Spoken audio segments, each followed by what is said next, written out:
Have you ever felt like you were running, but staying in the same place? You work hard.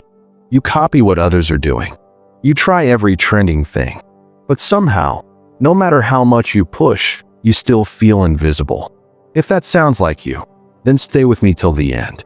Because this story is about escaping the race itself.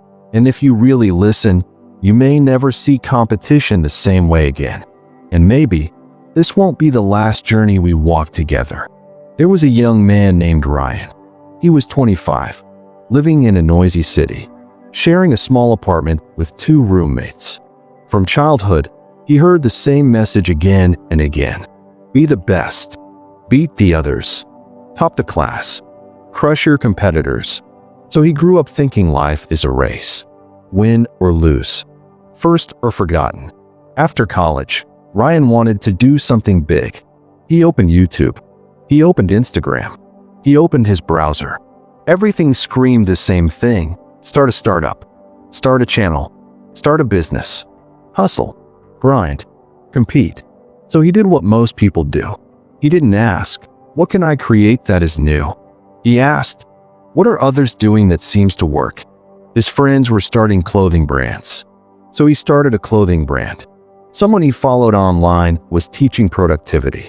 So Ryan started posting productivity tips. Everyone was doing dropshipping. So he tried dropshipping. He was always late to every game. By the time he entered, the field was already full of players. Louder, stronger, earlier than him. Instead of thinking, how can I go from 0 to 1? He kept trying to go from 1 to 1 more copy. His days all looked the same. Search what's trending. Copy what's trending. Hope something pops. But nothing did. He was not bad. He was not stupid.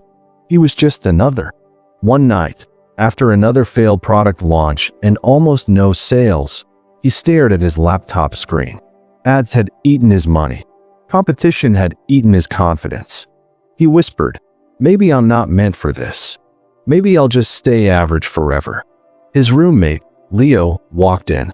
Still working on that same thing? Leo asked. Ryan sighed. Yeah, same story. New flop. There are too many people doing the same thing. I can't win. Leo thought for a second. Then he said something simple. Maybe the problem is not that too many people are doing it. Maybe the problem is that you are doing what too many people are doing. Ryan frowned. Isn't that how it works? You see what works, and you do it too. Leo smiled. Or you can do something only you can do. The words felt strange. Something only I can do. Later that week, Ryan met his uncle for coffee. His uncle was not rich, not famous, but he had quietly built a small software company that dominated a very specific space. They sat by the window of a small cafe. How's your business stuff going? His uncle asked. Ryan hesitated. It's not going, he admitted. Every idea I try, someone is already doing it better. There is too much competition. I feel like a tiny fish in a very, very crowded ocean. His uncle smiled gently. Then maybe, he said, you are in the wrong ocean. What do you mean? His uncle took out a pen and drew 2 circles on a napkin. In this circle, he said, pointing to the first, is competition. Many people selling the same thing to the same people in the same way. Everyone is shouting. Margins are thin. Fights are daily. He pointed to the second circle.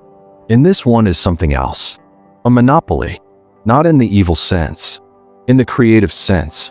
You create something so unique, so specific, and so useful that for some people, you are the only real choice. Ryan laughed softly. Monopoly? That sounds like a dream. Only big tech companies get that. His uncle shook his head. When I started my company, I didn't try to build software for everyone, he said. I built software only for small private schools who needed help managing their exam schedules. Nobody cared about them. The big companies were busy chasing government contracts and huge institutions. So we focused on a tiny problem for a tiny group. But for those schools, we became the only company that truly understood their pain. Guess what happened? Ryan leaned forward. They stopped comparing us. They stopped asking for discounts. Because there was no one else like us. We went from 0 to 1 in that small space. And that was enough to build a quiet, strong business. Ryan was silent. His uncle continued. Most people are afraid of small niches. They call them too small. He smiled. But the truth is, small is where you escape the crowd. And if you choose well, small can become very big in time. Ryan looked at the napkin. 2 circles. Competition. Monopoly. His uncle's eyes softened. You don't need to fight harder in a crowded game, he said. You need to choose a different game. Ask yourself, what do I know or see that most people ignore? What problem do I understand deeply because of my own story? That night, Ryan couldn't sleep. He lay on his bed, staring at the ceiling, replaying his uncle's words. What do I know or see that most people ignore? He thought about his life, about his mother, who had run a small local bakery for 15 years.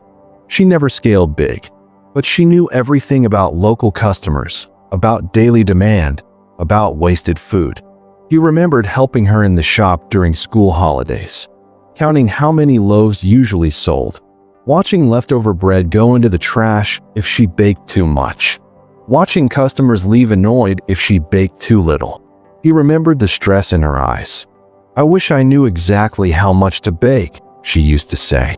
Not more, not less. Suddenly, something clicked. All his failed attempts had been in cool spaces. Fashion, trendy content, generic productivity. But his real lived experience was somewhere else. Small local shops, tiny margins, food waste, demand prediction. He sat up. What if, he thought, instead of making another generic brand, I help small bakeries like my mom's avoid waste? He opened his laptop. This time, not to copy a trend, but to study a problem. He searched, small bakery demand forecast, local shops food waste, simple tools for small businesses. He saw something interesting. Big solutions existed, complicated software, large enterprise tools, but for very small shops, almost nothing practical, nothing made for a person like his mother, not in simple language, not in a form they could actually use daily. The next day, he called his mom. Mom, he asked, if there was a simple app that could tell you, just based on your past weeks, how much you should bake each day, would you use it? Of course, she laughed. Where is it? I need it now. Ryan smiled. There isn't one yet, he said, but maybe I'll build it. He started small, not with a full app, not with a big launch, with a spreadsheet. For weeks, he took his mother's sales data. He built a simple model. He tested predictions. Some days it was wrong. Some days it was close. Slowly, it got better. She began to trust it. I wasted much less today, she told him one evening. And I didn't run out early either. This is working. That one sentence gave him more energy than any like on social media ever had. He reached out to 2 more local bakeries in her area, then 5, then 10. Some said no. Some ignored him. Some were curious.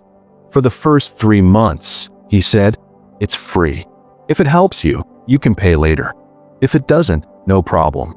They agreed. He put his head down. Days blurred into nights that he kept improving his tool based on real bakery feedback. Not market trends. Not what gurus say. Real people. Real problems. Slowly, something new appeared. These bakers started telling other bakers. They said things like, there's this guy who really understands our problem. He built something just for shops like ours. It's simple. It works. No flashy branding. No huge ads. No viral video. Just quiet monopoly in a tiny, ignored space. While others were screaming online for attention in crowded markets, Ryan was becoming the only obvious choice for a very specific type of customer. He had stopped swimming in the ocean of competition. He had built a small, clear lake of his own. Months turned into a year. His tool was no longer a spreadsheet. With a freelance developer friend, he turned it into a proper simple app. Basic interface, clean buttons, easy to use, even for someone who is not tech savvy. And then one day, sitting again with his uncle in the same cafe, he realized something. I used to be obsessed with beating competition, he said. Now, I don't even think about them. His uncle smiled. That's because, he said, you stopped being a copy. You stopped running in their lane. Now you are building something that comes from your story, your insight, your experience. Ryan nodded. I don't have millions of users, he said. I don't have a huge team, but the people I serve really need what I built. And there is almost no one else building exactly this, exactly for them. His uncle leaned back. Welcome, he said, to 0 to 1. Ryan laughed softly. 0 to 1, he repeated. Not just another one more of the same. His life was far from perfect. There were still bugs. There were still tough months. There were still fears. But now his energy was different. He woke up excited, not panicked. He wasn't constantly checking what others were doing. He was listening to his customers. He was learning from his own journey. Most of all, he was playing a different game. Maybe you, right now, are standing where Ryan once stood. Maybe your feed is full of people shouting, do this niche, copy this format, start this type of business. Maybe you tried. Maybe you joined the competition. And maybe, like him, you found it crowded, exhausting, and empty. So let me ask you a different question. Instead of asking, how can I win this race? What if you asked, do I even need to run this race? Instead of asking, how can I beat them? What if you asked, what can I build that they can't because they don't have my story? 0 to 1 does not mean being a genius. It means being honest. Honest about what you truly know. Honest about what you deeply care about. Honest about the small group of people whose problems you feel in your own bones. Maybe it's students who feel lost. Maybe it's first-time freelancers. Maybe it's small shops. Maybe it's people from your town, your background, your industry. Where do you have insight that is not generic? Where do you see details others overlook? In a world obsessed with more, the smartest move might be different. You don't have to shout louder. You don't have to fight harder. You can simply step aside and build something so specific, so real, and so helpful that for some people, you become the only clear choice. And here's the quiet secret nobody tells you. You don't need the whole world to choose you. You just need the right few to choose you again and again. That is how monopoly feels for me inside. Not like domination, but like deep usefulness. If this story made your mind a little quieter, if, even for a moment, you stopped thinking only about your competition and started thinking about what only you can create, then don't let that feeling die as soon as this video ends. Take a notebook. Write this down. What problem do I understand better than most people around me? Who are the people I can truly help because I have lived what they are living? What is one small tool, story, service, or solution I can build just for them? You don't have to answer it perfectly today. You just have to be brave enough to start looking. And if you want someone to keep reminding you that you don't have to live like a copy, to keep bringing you stories that pull you out of the race and back into your own path, then you already know where to come back to the next time you need that push. Because this is not the end. This is your 0. What you build from here, that's your 1.